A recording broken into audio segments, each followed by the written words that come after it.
एक पौराणिक कथा के अनुसार जब समुद्र मथा गया तो उसमें से 14 अमूल्य रत्न निकले। वो समुद्र न जाने कितने अतीत काल से उन रत्नों को अपने गर्भ में छिपाए पड़ा था, परंतु कभी प्रकट नहीं हुए। उन्हें तभी प्राप्त किया जा सका जब समुद्र मंथन हुआ। यदि यह मंथन कार्य न हुआ होता तो रत्न अनंत काल तक समुद्र के गर्भ में ही पड़े रहते और उनके द्वारा देवताओं को जो लाभ प्राप्त हुआ वह न होता। उस महान समुद्र का भंडार केवल 14 ही रत्नों तक सीमित नहीं है। ऐसे अनंत कोटि के रत्न उसके गर्भ में छिपे पड़े हैं, जो अब तक अनेक प्रयत्नों द्वारा निकाले जाते रहे हैं और अब भी निकाले जा रहे हैं। मोती और मूंगों की पर्वत सदृश राशियां समुद्र मनुष्य जाति को दे चुका है, और जितनी दे चुका है उससे असंख्य गुनी राशि उसके गर्भ में छिपी पड़ी है। ढूंढने वालों में जब तक शक्ति रहेगी तब तक समुद्र का अक्षय भंडार बराबर रत्नों का उपहार देता ही रहेगा। ये संसार भी एक सागर है। पानी के समुद्र से व्यक्तियों को रत्न जहां तहां बड़ी कठिनाई से उपलब्ध होते हैं। कुछ थोड़े, परंतु इस संसार सागर में असंख्य जातियों के अत्यंत अमूल्य रत्न इंच इंच भूमि में प्रचुर परिमाण में भरे पड़े हैं। ये रत्न राशि परमात्मा ने इसलिए बिछा रखी है कि उसका राजकुमार मनुष्य उसके द्वारा अपनी भी वृद्धि करे। परंतु ये रत्न एक शर्त पर मिलते हैं। वो शर्त यह है कि जो उन्हें प्राप्त करने की योग्यता साबित करे उसे ही वे दिए जाते हैं। छोटे बच्चों या बुद्धिहीनों के हाथ में बंदूक नहीं सौंपी जा सकती। वैसे ही अयोग्य व्यक्तियों को ये रत्न उपलब्ध नहीं होते। नाबालिगों को राज्य दरबार में अप्रामाणिक कहा जाता है। उन्हें वे अधिकार नहीं मिलते जो एक साधारण नागरिक को मिलने चाहिए। किंतु जैसे ही वह नाबालिग अपनी वयस्कता के प्रमाण प्रस्तुत कर देता है, वैसे ही उसे राज्य दरबार में प्रामाणिकता प्राप्त हो जाती है। मनुष्य की नाबालिगी उसकी परिश्रम न्यूनता है। जब तक कठोर परिश्रम करने की रुचि धारण नहीं कर ली जाती, तब तक वह नाबालिगी दूर नहीं होती और न तब तक उन्हें संसार की बहुमूल्य संपदाएं प्राप्त होती है। किंतु जब अपनी उद्योगशीलता, परिश्रमप्रियता प्रकट कर दी जाती है, तो परमात्मा द्वारा इस सृष्टि में पग पग पर बिछाए हुए रत्नों की राशि प्राप्त होने लगती है। इस संसार में इतनी असंख्य विभूतियां भरी पड़ी है जिनका कोई पारावार नहीं। प्राचीन समय में योग के तत्ववेत्ताओं को अष्टसिद्धि नवरिद्धि की एक झांकी मिली थी, परंतु अब तो इन रिद्धि सिद्धियों के इतने भेद मालूम हो गए हैं जिनकी कुछ गणना नहीं। जड़ प्रकृति के क्षेत्र में अनुसंधान करने वाले वैज्ञानिकों ने इन 2-3 शताब्दियों में एक से एक आश्चर्यजनक अनुसंधान कर डाले हैं। हजारों मनुष्यों को अपनी पीठ पर बिठाकर दुतगामी दैत्य की तरह दौड़ने वाली रेलगाड़ी, हजारों घोड़ों की ताकत का निचोड़ धारण करके अदृश्य रूप से तारों में दौड़ने वाली दुर्गा की अवतार बिजली, पल भर में पृथ्वी के एक छोर पर बैठे हुए मनुष्य से दूसरे छोर पर बैठे हुए मनुष्य से बातचीत कराने वाले फोन, पक्षियों की तरह हवा में उड़ने फिरने वाले जहाज, मछली की तरह मनुष्यों को समुद्र के गर्भ में सैर कराने वाली पनडुब्बियां, कहां तक गिनाएं। एक से एक अद्भुत आश्चर्यजनक भौतिक विज्ञान के आविष्कार हो चुके हैं। जब यह आविष्कार नहीं हुए थे तब भी यह रत्न संसार सागर में मौजूद थे। जैसे ही इस दिशा में मंथन आरंभ हुआ, वैसे ही यह विभूतियां आविर्भूत होना शुरू हो गई। जितना ही और अधिक प्रयत्न होगा, प्रकृति माता अपने रत्नों की तिजोरी के कोठे मनुष्य के सामने खोलती चली जाएगी। सुखी और समृद्ध बनाने वाले साधन रत्न हर दिशा में पर्याप्त संख्या में मौजूद हैं। मनुष्य का मनुष्य से सहयोग होने पर एक से एक बढ़िया आनंददायक अवसर उपलब्ध होते हैं। मित्रता, प्रेम, प्रतिष्ठा, आदर, सेवा, सहायता, दान, उदारता, मधुरता आदि के द्वारा आपसी सहयोग होने पर सामाजिक जीवन में ऐसे 2 आनंदमय अवसर उपस्थित होते हैं जिन्हें रत्न से किसी प्रकार कम नहीं कहा जा सकता। विद्या की दिशा में लीजिए अध्ययन, ज्ञान विशेषज्ञता के कारण मनुष्य जितना सूक्ष्म एवं समर्थ हो जाता है, वह महत्ता भी जवाहरात के थैले की महत्ता से कम नहीं है। उत्तम स्वास्थ्य का निरोगता का प्राप्त होना एक बेश कीमती हीरा है। आर्थिक स्थिति का अच्छा होना, अच्छा व्यवसाय मिल जाना एक रिद्धि समझी जाती है। सद्गुण, मीठा स्वभाव, भले विचार, सुंदर चरित्र बहुमूल्य हीरक हारों की भांति विभूषित करने वाले आभूषण है। आत्मिक आनंद, प्रसन्नता, संतोष, निराकुलता एवं जीवन मुक्ति सृष्टि की सर्वोच्च संपदा है। इस प्रकार विभिन्न दिशाओं में विभिन्न प्रकार के अनेक जवाहरात पग पग पर बिखरे पड़े हैं। इनमें से अपनी योग्यता की प्रामाणिकता के आधार पर हर मनुष्य मनचाही मात्रा में प्राप्त कर सकता है। ये योग्यता की प्रामाणिकता जिसकी वजह से जीवन को आनंदमय बनाने के साधन प्राप्त होते हैं, केवल परिश्रमशीलता ही है। कहते हैं कि सिंगनी का दूध स्वर्ण पात्र में दुहा जाता है। उद्योगी पुरुष सिंहों के यहाँ लक्ष्मी का निवास होता है। पुरुषार्थियों के गले में विजय की वरमाला पहनाई जाती है। प्रतियोगिता में जो जीतते हैं वे पुरस्कार पाते हैं। परीक्षा में उत्तीर्ण हुए छात्र ही प्रमाण पत्र प्राप्त करते हैं। प्राचीन समय में स्वयंवरों की प्रथा थी। युवतियां उन्हीं वरों को चुनती थीं जो उनकी दृष्टि में अधिकारी ठहरते थे। सफलता की देवी भी स्वयंवर प्रथा की अनुगामिनी है। अधिक पुरुषार्थी ही उसके चुनाव में आते हैं। पात्रता का दूसरा नाम परिश्रम है।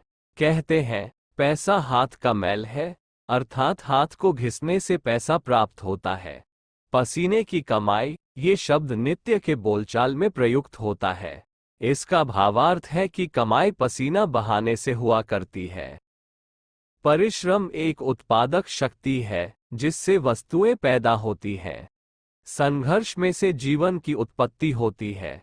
नाड़ियों में खून दौड़ रहा हो और फेफड़ों में वायु का आवागमन जारी हो तो समझना चाहिए कि जीवन मौजूद है। अगर खून ने दौड़ना बंद कर दिया हो या सांस का चलना रुक गया हो तो कहा जा सकता है कि इसकी मृत्यु हो गई। यदि यह जीवन कायम रखने वाली गति मंद या शिथिल दिखाई पड़ रही हो तो चतुर वैद्य कह देते हैं कि अब इसका जीवन दीप बुझना ही चाहता है। जो लोग परिश्रमी हैं, सदा काम में जुटे रहते हैं, वे जीवित हैं, उनका जीवन जागृत है। पर जिनको काम देखकर डर लगता है, परिश्रम देखकर जिनका हंस रोता है, वे मरे हुए हैं। उनकी उन्नति की आशा नहीं की जा सकती। वे जीवित मृतकों की भांति केवल प्राण धारण किए रह सकते हैं। चाकू की धार तभी तेजी पर आती है जब वह पत्थर पर घिसा जाता है। जो औजार नित्य काम में आते रहते हैं वे चमकते रहते हैं। यदि उन्हें पड़ा रहने दिया जाए तो जंग लग जाएगी और गलकर नष्ट हो जाएंगे। काम में लगा हुआ औजार घिस घिस कर नष्ट होता है। उसके द्वारा बहुत बड़ा काम हो चुकता है और अंत में घिसते घिसते जो भाग रह जाता है वह भी चमकता रहता है। परंतु जंग लगे हुए औजार को दोनों में से एक भी प्रकार का गौरव प्राप्त नहीं होता, अपितु घिसने वाले की अपेक्षा वह जल्दी नष्ट हो जाता है। जिन घोड़ों को नित्य काम में लिया जाता रहता है उनकी चाल ठीक रहती है, किंतु यदि उन्हें बाधा रखा जाए तो वे निकम्मे हो जाते हैं। पहलवान वही बन सकता है जो कड़ी कसरत द्वारा शरीर से खूब मेहनत लेता है। बिना रगड़ के किसी वस्तु की वास्तविकता प्रकट नहीं होती। दो वस्तुओं के घिसने से आग प्रकट होती है। मालिश करने से अंग प्रत्यंग पुष्ट होते हैं। बार बार याद करने से विद्यार्थी अपना पाठ स्मरण करने में सफल होता है। मेहंदी के पत्ते जब पीसे जाते हैं तो वे सुखरू हो जाते हैं। कुएं के मुंह पर पड़े हुए पत्थरों पर रस्सी की रगड़ से निशान पड़ जाता है और परिश्रम की रगड़ से कठिन काम पूरे हो जाते हैं। निरंतर यदि थोड़ा थोड़ा भी परिश्रम होता रहे तो कुछ ही समय में भारी सफलता एकत्रित हो जाती है। कण कण जोड़ने से मन इकट्ठा हो जाता है।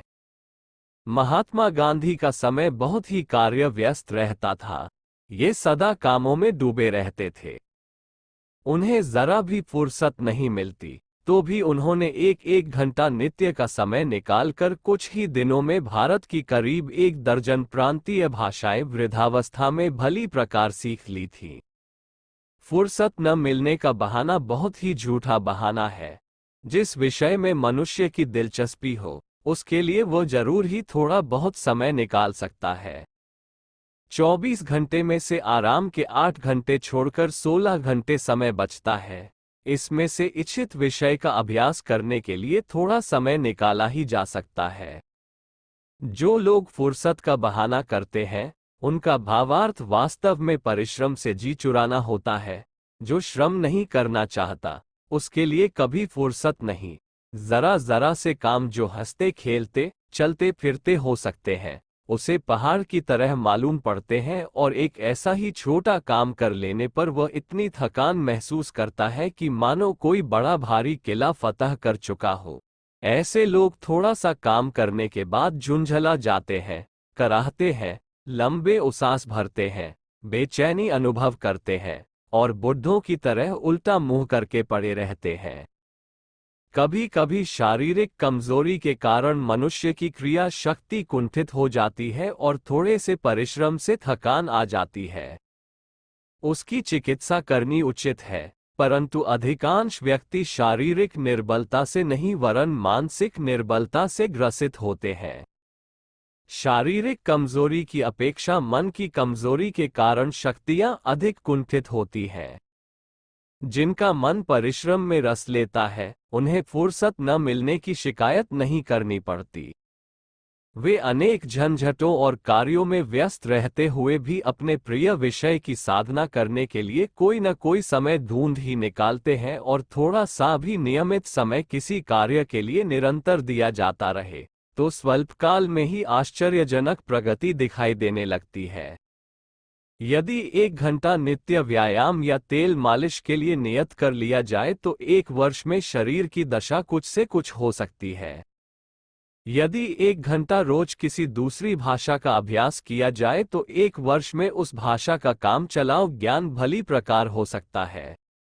ज्योतिष, स्वास्थ्य, गणित, समाज शास्त्र, मनोविज्ञान, धर्म आदि किसी विषय का साहित्य 1 घंटा रोज 1 वर्ष तक पढ़ा जाए तो उस विषय में पांडित्य प्राप्त किया जा सकता है।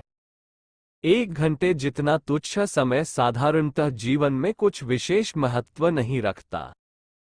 इससे दूना चौगुन समय यूं ही आलस्य में या निरर्थक बातों में नष्ट हो जाता है।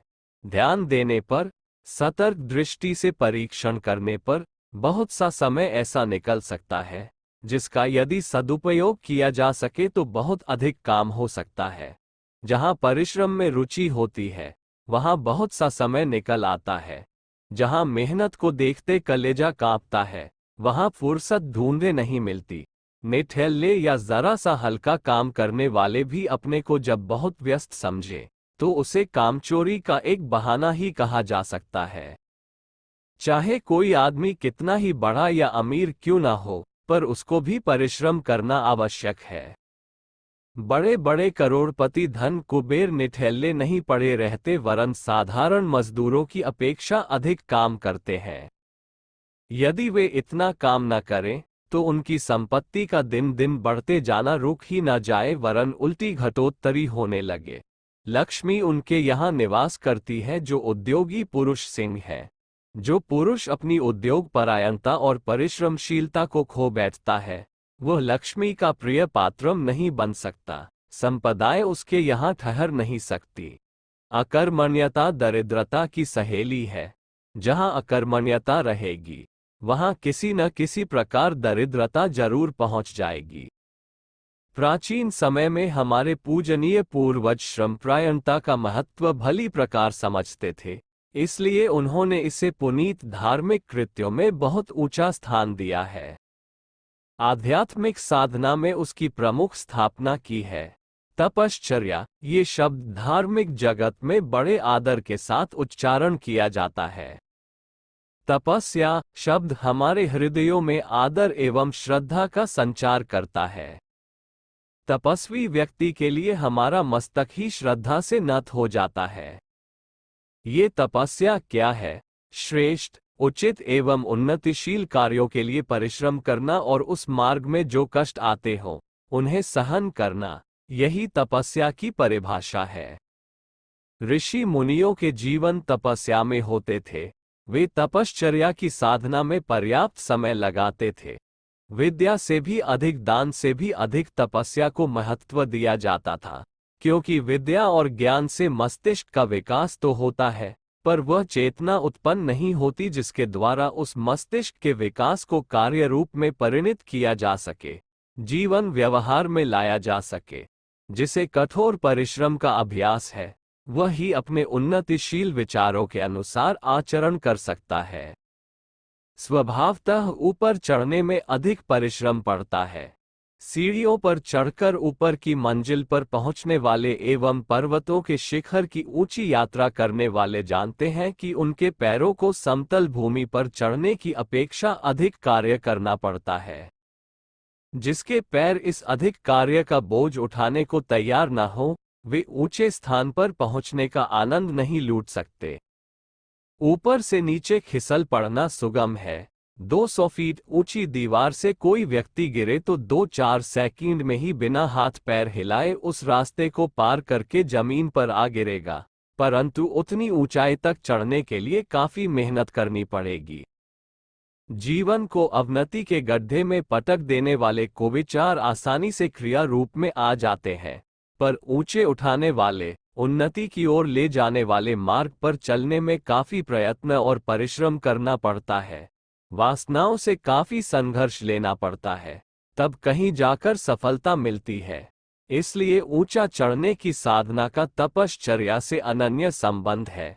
जिसमें तप करने की वृत्ति नहीं, उसके लिए आत्मिक या भौतिक, भीतरी या बाहरी किसी प्रकार का विकास करना कठिन है। पुराने समय में आज की तरह बालकों को अनावश्यक लाड़ दुलार में रखकर बर्बाद नहीं किया जाता था, वरन थोड़ा सा वयस्क होते ही गुरुओं के संरक्षण में तपस्या का कठोर जीवन बिताते हुए विद्याध्ययन करने के लिए भेज दिया जाता था। आज तो थोड़ा पैसा जिसकी एमटी में है, वह अपने लड़कों को स्कूल पहुंचाने और वहां से वापस लाने के लिए मोटर गाड़ी भेजता है। किताबों का बस्ता लाने और पहुंचाने के लिए नौकर भेजा जाता है।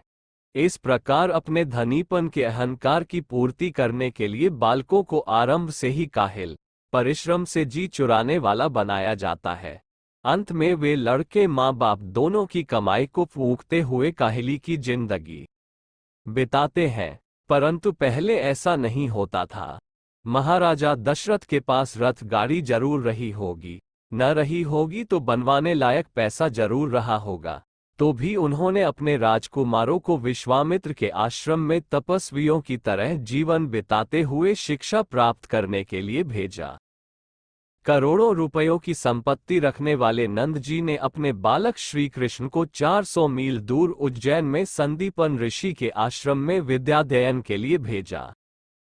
उस समय की यह आम रिवाज थी। गरीबों से लेकर महाराजाओं तक के बालक तपस्वी जीवन की आदत डालने के लिए गुरुकुलों में जाते थे।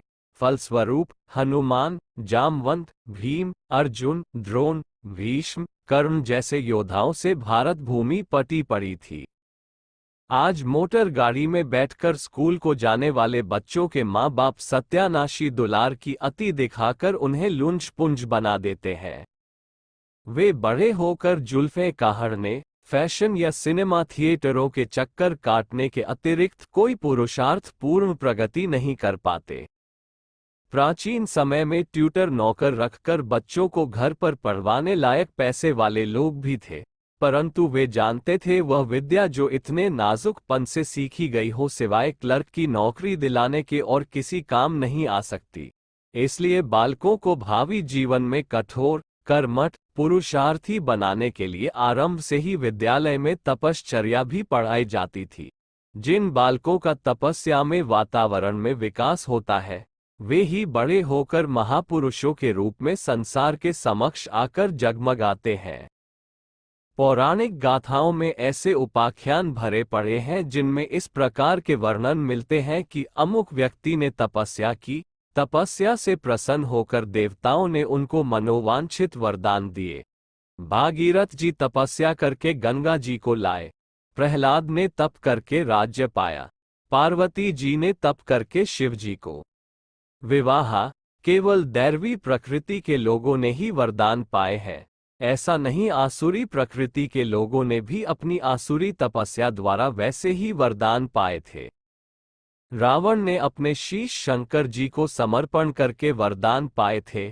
कुंभकर्ण, मेघनाद, अहिरावण, भस्मापुर, हिरण्यकश्यपु आदि असुरों ने अपनी आसुरी अभिलाषाओं को पूर्ण करने वाले वरदान भी प्राप्त किए थे।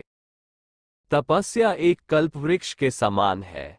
कल्पवृक्ष के नीचे जिस वस्तु की इच्छा की जाए वह प्राप्त हो जाती है, वो बुरी भली का भेद नहीं करता।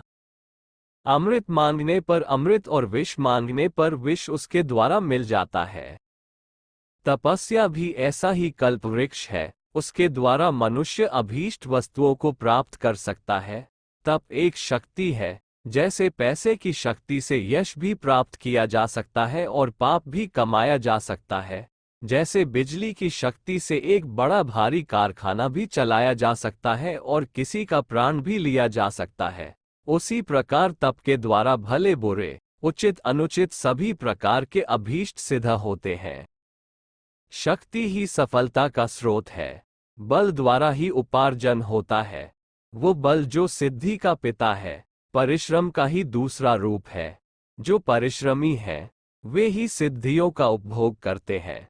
उसी तथ्य को आध्यात्मिक भाषा में यूं कहा जाता है कि तप द्वारा वरदान प्राप्त होते हैं। तप की शक्ति से पूर्व काल में लोगों ने इंद्र का इंद्रासन छीना है और नारायण का आसन डुला दिया है।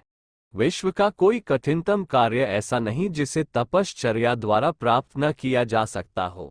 प्रचंड भक्ति द्वारा भक्त लोग तीन लोक के नाथ नारायण को भी अपने वश में कर लेते हैं। देवता और भूत पिशाचों पर काबू पा लेते हैं। अदृश्य अंतरिक्ष में से अनोखे तत्वों को आकर्षित कर रिद्धि सिद्धियों के स्वामी बन जाते हैं। तप में मूक को वाचाल बना देने की और पनगु को गिरिवा पर चढ़ा देने की शक्ति है। निर्जीव वस्तुओं के संघर्षण से अग्नि की चिनगारी उत्पन्न होती है, जो अवसर पाकर जाज्वल्यमान दावानल का रूप धारण कर लेती है। चैतन्य आत्मा का सजीव पिंड शरीर जब घिसा जाता है, परिश्रम के पाषण पर रगड़ा जाता है, तो उसमें से असंख्य गुनी शक्ति वाली प्राण विद्युत उत्पन्न होती है, जिसके द्वारा कठिन से कठिन कार्य पूरे हो जाते हैं। भौतिक विज्ञान के जानकारों को मालूम है कि प्रकृति का एक क्षुद्र परमाणु जब फटता है तो वह अपनी गर्मी से इस्पात जैसी भारी गुंबदों को गलाकर पानी कर सकता है। इसी प्रकार अध्यात्म विज्ञान के वेत्ता जानते हैं कि चैतन्य आत्मा का सतेज परमाणु मनुष्य में जब अपने पूरे साहस के साथ प्रस्फुटित होता है तो वज्र जैसी दुर्भेद्य कठिनाइयों को पीसकर चूर चूर कर देता है। परिश्रम यदि विवेक और व्यवस्था के साथ उचित दिशा में किया जाए तो उसका परिणाम आश्चर्यजनक होता है। संसार में जो भी महानतम कार्य हुए हैं, वे मनुष्य के परिश्रम की अद्भुत शक्ति की गवाही दे रहे हैं। शारीरिक और बौद्धिक परिश्रम दोनों ही अपने अपने स्थान पर महत्वपूर्ण हैं। दोनों के सम्मिलन से एक पूर्ण परिश्रम का निर्माण होता है। जैसे दो पहियों के बिना रथ अपूर्ण है, जैसे स्त्री पुरुष के बिना गृहस्थ अपूर्ण है, वैसे ही अकेला शारीरिक या अकेला मानसिक श्रम अपूर्ण है। दोनों हाथों के सहयोग से काम करने की क्रियाएं होती हैं, दोनों पैरों से चलने का कार्य ठीक प्रकार होता है। उसी प्रकार शारीरिक श्रम और मानसिक श्रम दोनों प्रकार के श्रमों की क्षमता ही जीवन विकास में समुचित सहायता प्रदान करती है। जिन्हें केवल मानसिक श्रम में ही रुचि है और शारीरिक श्रम को तुच्छता की दृष्टि से देखते हैं, वे भूल करते हैं। इसी प्रकार जो शरीर की मेहनत से ही संतुष्ट है, मानसिक श्रम पर ध्यान नहीं देते, वे भी गलत रास्ते पर हैं। दिमागी काम तक ही अपनी रुचि सीमित रखने वाले स्वास्थ्य को खो बैठते हैं। देह में कमजोरी और बीमारी का प्रवेश हो जाने पर संसार की सुखानुभूतियों से हाथ धोना पड़ता है। इसी प्रकार जिनका क्षेत्र देह की मेहनत मजदूरी तक ही सीमित है, वे बौद्धिक विकास से वंचित रह जाते हैं। उन्हें अज्ञान का, मूर्खता का, अविवेक का दुहक उठाना पड़ता है, जो शारीरिक कमजोरी या बीमारी से कम दुखदाई नहीं है। श्रम करने में वैसी ही रुचि होनी चाहिए जैसी खेल खेलने में होती है। मेहनत को भार समझना थकान का प्रमुख कारण है। विवाह शादी की खुशी के दिनों में लोग दिन रात काम में लगे रहते हैं, पर ऐसा कुछ नहीं मालूम पड़ता कि उसके सिर पर पहाड़ रखा हुआ है। गेंद खेलने में खिलाड़ियों को काफी भाग दौड़ करनी पड़ती है, पर उसकी थकान नहीं आती। कारण ये है कि खेलने में, शादी विवाह की धूमधाम में मन एक प्रकार का रस लेता रहता है। इसी प्रकार अन्य कामों में भी अपनी रुचि का ऐसा ही समावेश कर दिया जाए तो थकान न आएगी और न जी उबेगा। काम को कर्तव्य समझकर करना चाहिए। काम करना स्वयं एक आनंद है, उस आनंद के रसास्वादन की अपनी आदत डालनी चाहिए। इच्छित परिणाम की आशा निराशा में जो लोग उत्साहित अनुत्साहित होते रहते हैं, उनकी क्रिया पद्धति बिगड़ जाती है। कई बार दे निराशा के कारण नियत काम को छोड़ बैठते हैं और कई बार सफलता की खुशी के मारे हाथ पांव फूल जाते हैं। आध्यात्म शास्त्र के गीता आदि ग्रंथों में आसक्ति छोड़कर कर्तव्य भाव से कार्य करने के जिस कर्मयोग का उपदेश दिया है, वो कर्म को कर्तव्य समझकर परिश्रम में ही रस लेने की ही मंद शिक्षा है। इस पद्धति से काम करने वाले के आनंद और उत्साह कमी व नहीं पड़ते, न कभी थकान आती है और न जी ऊबता है। काल को खेल समझते हुए उसे अपना अभ्यास बढ़ाने की एक शिक्षा का माध्यम मानते हुए करने की आदत बहुत ही उपयोगी है। जैसे चित्रकला का विद्यार्थी अपनी सुरुचि को एकत्रित करके अपने चित्र को अधिकाधिक सुंदर बनाने के लिए एकाग्रतापूर्वक प्रयत्न करता है और अच्छा चित्र बनने पर भी अपने प्रयत्न काल के अभ्यास रस से बहुत आनंद उपलब्ध करता है और बार बार नए नए चित्र बनाते बनाते अपनी योग्यता बढ़ाता हुआ एक दिन कुशल चित्रकार बन जाता है। उसी प्रकार हमें हर एक काम को एक चित्र समझकर आत्मानंद के लिए उसे अधिक से अधिक सुंदर बनाने का रुचिपूर्वक प्रयत्न करना चाहिए। जब ये साधना आदत के रूप में आ जाती है तो मनुष्य सच्चा कर्मयोगी बन जाता है और प्रत्येक क्षण उस आनंद में सरावो रहता है जो कर्मयोगी को प्राप्त हुआ करता है। उस कर्तव्य परायणता के आनंद के सामने, परिश्रमशीलता के समय में मिलने वाले रस के सामने, सफलता का सुख बहुत ही तुच्छ और नीचे दर्जे की चीज है। परिश्रमी व्यक्ति हर घड़ी सफलता के आनंद से ऊंचे दर्जे के रस का आस्वादन करता रहता है। परिश्रम में अनेक लाभों का भंडार भरा हुआ है।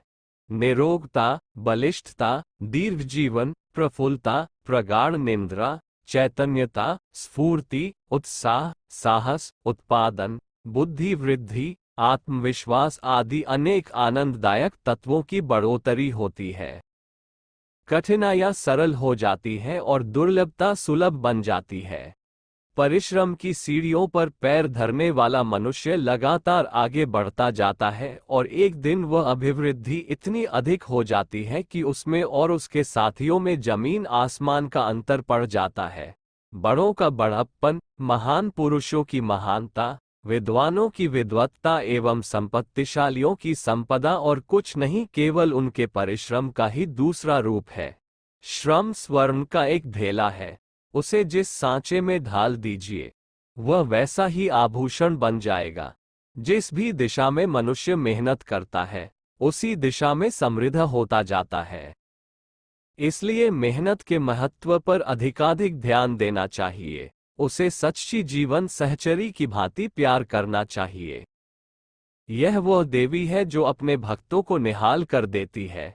जीवन के क्षणों का सच्चा लाभ उसे ही मिल सकता है जो अपने समय को काम में जुटे रहकर खर्च करता है। समय एक ईश्वरीय चक्र है जिसे परिश्रम की बैंक में भुनाने से नकद संपत्ति मिल जाती है। कर्मपरायणता सौभाग्य की कुंजी है। जिसके हाथ में ये कुंजी होगी वह अपने आप को सौभाग्यशाली बना लेगा। परमात्मा के भंडार में सब कुछ भरा हुआ है, पर व्यक्ति के प्रयत्न के आधार पर ही उस भंडार में से दिया जाता है। अपनी पात्रता से अधिक कोई एक रत्ती भर भी अधिक नहीं पा सकता, कहा है। राम जी झरोखे में बैठे हुए अदृश्य स्थान पर निवास करते हुए सबका मुजरा लेते हैं, सबकी खोज खबर रखते हैं और जिसकी जितनी मेहनत है उसको उतनी मजदूरी देते हैं। जिन्हें अपने जीवन को उन्नत बनाना हो उन्हें परिश्रम से प्यार करना चाहिए। अपने को मेहनती बनाना मानो उन्नति के द्वार पर पदार्पण करना है। इसलिए हे आनंदमय जीवन के अभिलाषियों, परिश्रम का महत्व समझो, उसे अपनाओ, मेहनत करने के लिए तैयार हो जाओ और अपने समय को श्रम द्वारा प्राप्त होने वाले आनंद में ओत प्रोत कर लो, तभी आत्मविकास की समृद्धि को प्राप्त कर सकोगे।